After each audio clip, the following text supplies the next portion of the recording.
चलो साथियों, अब देखेंगे एक दूसरी न्यूज जो कि आपके लिए बहुत इंपॉर्टेंट है और आपको उसके विषय में पूरी जानकारी होनी चाहिए। कौन सी है वो न्यूज, एक बार नजर डालते हैं। आज हम बात करने वाले हैं भारत की पहली निजी परीक्षण सुविधा के बारे में। एक ऐसी प्राइवेट टेस्ट फैसिलिटी जो कि किसके लिए बनाई गई है? डिप्लीटेड हैवी वाटर अपग्रेडेशन के लिए बनाई गई है। आपको पता होगा हमारे भारत में बहुत सारे हैवी वाटर रिएक्टर है ना, भारी जल से संबंधित रिएक्टर्स है जो कि हमारी ऊर्जा को उत्पादित करने में मदद करते हैं। उसी में इस भारी जल की डिमांड को, हैवी वाटर की डिमांड को फुलफिल करने के लिए एक नई फैसिलिटी की, भारत की पहली ऐसी फैसिलिटी है जिसकी शुरुआत की गई है और ये प्राइवेट टेस्ट फैसिलिटी है। चलिए इसके बारे में, इस चीजों को समझेंगे। सबसे पहले कॉन्टेक्स्ट की तरफ नजर डालते हैं। हुआ क्या है, अभी टीईएमए इंडिया लिमिटेड ने बार्क और एनपीसीआईएल के साथ मिलकर भारत की पहली depleted heavy water upgradation private test facility की शुरुआत की है। अब ये फैसिलिटी है क्या, चलो इसको समझते हैं। सबसे पहली चीज, आपको नाम से समझ में आ गया होगा कि ये कैसी फैसिलिटी है। प्राइवेट टेस्ट फैसिलिटी है ना, यानी कि प्राइवेट तौर पर टीईएमए इंडिया के द्वारा इसे शुरू किया गया है। किसके लिए शुरू किया गया है?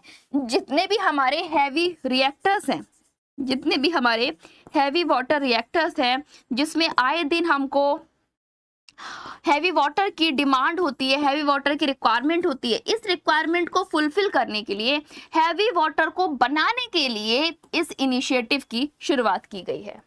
चलिए, सबसे पहली चीज है, इट इज अ प्राइवेटली मतलब प्राइवेट तौर पर बिल्ड किया गया एक टेस्ट इंफ्रास्ट्रक्चर है ना, एक ऐसा इंफ्रास्ट्रक्चर जो कि टेस्टिंग की फैसिलिटी रखता है। ये डेवलप किसके द्वारा किया गया? डेवलप टू अपग्रेड करने के लिए। किस चीज को अपग्रेड करने के लिए? डिप्लीटेड हैवी वाटर, यानी कि जिस हैवी वाटर का इस्तेमाल हमारे हैवी वाटर रिएक्टर्स में किया जाता है, उस जरूरत को पूरा करने के लिए इस पहली टेस्टिंग की शुरुआत की गई है। और ये भारत की पहली टेस्टिंग है जो कि हैवी वाटर के लिए शुरू की गई है। ठीक है, it is essential for use in pressurised heavy water reactor. मैं अभी आपको यही बात बता रही थी कि हमें हैवी वाटर की रिक्वायरमेंट कहाँ होती है? जो हमारे हैवी वाटर रिएक्टर्स होते हैं। अब हैवी वाटर रिएक्टर में हैवी वाटर की डिमांड को पूरा करने के लिए हमें अपने आप D2O को बनाना पड़ेगा ना, तो उसको बनाने का काम कौन करेगा? ये रिएक्टर करेगा, जो कि पहली बार इसकी टेस्टिंग की जा रही है। इसे किसने बनाया है? मैंने अभी आपको बताया, इसे टीएमए इंडिया ने बनाया। टीईएमए इंडिया ने बार्क की मदद से बनाया है और एनपीसीआईएल ने इसको विकसित करने के लिए फंड को रेज किया है। यानी कि सीधे शब्दों में बोला जाए तो परचेजिंग ऑर्डर किसने दिए हैं? इसके एनपीसीआईएल ने। बनाने के लिए साइंटिस्ट किसके इस्तेमाल किए गए हैं? वो है बार्क के। अब हम बात करते हैं लोकेशन के बारे में। लोकेशन क्या है इसकी, ध्यान रखिएगा गाइस, ये मुंबई महाराष्ट्र से में स्टैब्लिश किया जा रहा है। आपको पता ही होगा बार्क कहाँ पर है, बार्क मुंबई में है ना, और मुंबई में ही इसको विकसित किया गया है। यह परमाणु क्षेत्र में भारत की पहली निजी सुविधा है। बिल्कुल सही बात है, भारत ने पहली बार किसी अपने न्यूक्लियर इनिशिएटिव के लिए पहली टेस्टिंग फैसिलिटी है जिसको शुरू किया है। की फीचर क्या क्या है? पहला की फीचर है इसका कंपोनेंट टेस्टिंग। क्या है? कंपोनेंट टेस्टिंग इसका पहला की फीचर है, यानी कि in house validation of distillation column. जो हमारा इन हाउस वैलिडेशन है या फिर कहना चाहिए डिस्टिलेशन कॉलम है, वो आपका एक्टिव कर रहा है। कौन कर रहा है? ब्रॉन्ज मॉड्यूल के द्वारा इसे एक्टिव किया जा रहा है, यानी कि इसे बनाया गया है। सीधे शब्दों में बोला जाए तो यहाँ पे फॉस्फोर ब्रॉन्ज मॉड्यूल का इस्तेमाल किया जा रहा है। किसके लिए? कंपोनेंट की टेस्टिंग के लिए, सीधे शब्दों में अगर बोले तो। बार्क कहां पर मदद कर रहा है? इसमें बार्क कर रहा है गाइडेंस का काम, है ना। केमिकल इंजीनियरिंग ग्रुप ये इसमें एक बड़ी मदद करने वाला है। एनपीसीआईएल क्या करेगा?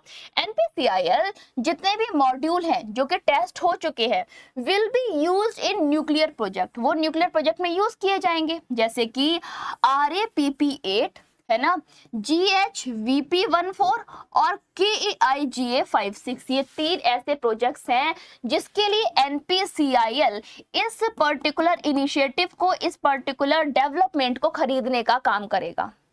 उन्नत उपकरण क्या है? State of art equipment for testing critical component, जितने भी क्रिटिकल कंपोनेंट्स हैं उनके टेस्टिंग करने के लिए, किससे पहले? यूज होने से पहले। Previously tested only at BARC, और उसके लिए सबसे पहले टेस्टिंग कहाँ पे की जा रही है? बार्क में टेस्ट करके इस टेस्टिंग प्रोसेसिंग को आगे बढ़ाया जा रहा है।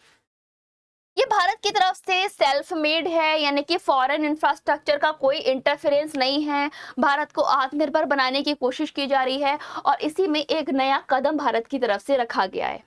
चलिए अब बात करते हैं स्ट्रेटेजिक सिग्निफिकेंस के बारे में। स्ट्रेटेजिक सिग्निफिकेंस क्या है कि अगर हम भारत का, यानी कि इंडिया का पहला हैवी वाटर टेस्टिंग फैसिलिटी को खुद से बना लेंगे तो हम दूसरे देशों पर निर्भर नहीं रहेंगे, यानी कि हम स्वदेशी रूप से काम करेंगे तो हमारा जो खर्चे हैं वो कम होते जाएंगे। साथ में भारत के पास एनर्जी सिक्योरिटी आएगी। Enhance India's energy security using domestic nuclear technology, जो कि न्यूक्लियर टेक्नोलॉजी, जो हमारी भारत की न्यूक्लियर टेक्नोलॉजी है उसको बनाने के लिए, उसको पकड़ने के लिए या फिर उसको प्रयोग करने में मदद करेगी। सार्वजनिक निजी भागीदारी मतलब ये हुआ कि जो हमारा सेट है, जो हमारा कोलैबोरेशन है, ये प्राइवेट और गवर्नमेंट दोनों का मिलकर होगा। ये कोलैबोरेशन किसके बीच में? प्राइवेट सेक्टर के बीच में एंड न्यूक्लियर पब्लिक बॉडीज के बीच में, है ना, प्राइवेट और गवर्नमेंट दोनों के बीच में ये एक कोलैबोरेशन है जिसकी मदद से भारत के पहले इस फैसिलिटी को तैयार किया गया है। Build expertise that can be skilled, इससे क्या होगा? हमारी जो एक्सपर्टीज है उनको बढ़ाया जा सकेगा। किसके लिए? इंटरनेशनल न्यूक्लियर मार्केट के लिए, यानी कि अंतरराष्ट्रीय जो हमारा परमाणु बाजार है उसमें हमारी डिमांड बढ़ेगी। चलिए अब बात करते हैं कंक्लूजन के बारे में। क्या कहता है ये न्यूज एट द एंड? सबसे पहला पॉइंट यहाँ पर ये है कि जब हम किसी हैवी वाटर रिएक्टर पर काम कर रहे हैं तो हमको हैवी वाटर की रिक्वायरमेंट है। जिस फैसिलिटी को पूरा करने के लिए हमने क्या किया? First testing heavy water facility को इनिशिएट कर दिया। अब जब ये हैवी वाटर फैसिलिटी इनिशिएट हुई है तो सीधी सी बात है कि हमारे देश के ही साइंटिस्ट उस पर काम करेंगे। करेंटली बार्क के साइंटिस्ट को यूज किया जा रहा है, केमिकल इंजीनियर्स की मदद ली जा रही है। अब ये चीज क्या शो कर रहा है? ये इस बात को शो कर रहा है कि जो हमारा इंटरनेशनल न्यूक्लियर प्लेटफॉर्म है, इंटरनेशनल न्यूक्लियर मार्केट है, उसमें हमारी डिमांड बढ़ेगी, जिसके लिए हम अभी तक किस पर डिपेंड थे? आपको पता होगा हम लोग इजराइल पर डिपेंड थे। इजराइल जो कि अपने पास एक बड़ी कहना चाहिए न्यूक्लियर डिमांड को, न्यूक्लियर मार्केट को रखता है, और हम अगर आत्मनिर्भर भारत के तहत इस काम को करेंगे तो हम कहीं ना कहीं अपने अमाउंट को बचाएंगे, हम अपने पैसे को बचाएंगे, हम अपने वित्त कोष को बचाएंगे जो कि काफी लंबे अरसे से खर्च होता आ रहा है। आपको एक डेटा पता होना चाहिए कि भारत का रक्षा मंत्रालय यानी कि मिनिस्ट्री ऑफ डिफेंस एकमात्र ऐसा मिनिस्ट्री है जिसने अब तक पिछले 2 साल में सबसे ज्यादा हमारे भारत के कोष के पैसे को खर्च किया है। यानी कि सबसे ज्यादा अगर खर्च कहीं पर हुआ है तो वो डिफेंस में हुआ है, लेकिन उसके बाद भी DRDO की तरफ से जो रिजल्ट्स आए हैं वो मात्र 30% आए हैं। आपको ये भी पता होगा 2024 में इसी की जांच को बिठाने के लिए 3 लोगों की कमेटी बनाई गई थी और वो जांच अभी तक चल रही है।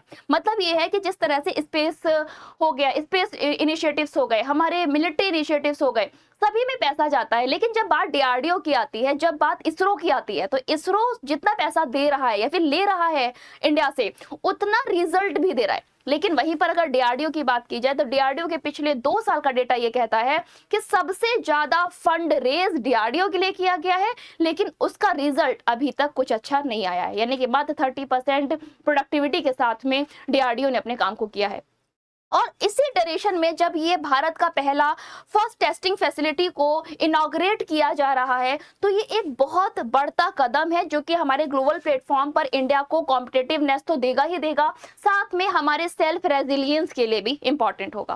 ओके गाइस, तो ये था टॉपिक जिसके बारे में हम लोगों ने बात किया कि क्या है भारत की first heavy water testing facilities. आप इसके बारे में क्या जानते हो? आप क्या जानते हो प्रेशराइज्ड हैवी वाटर रिएक्टर के बारे में? कमेंट बॉक्स में जरूर लिखिएगा।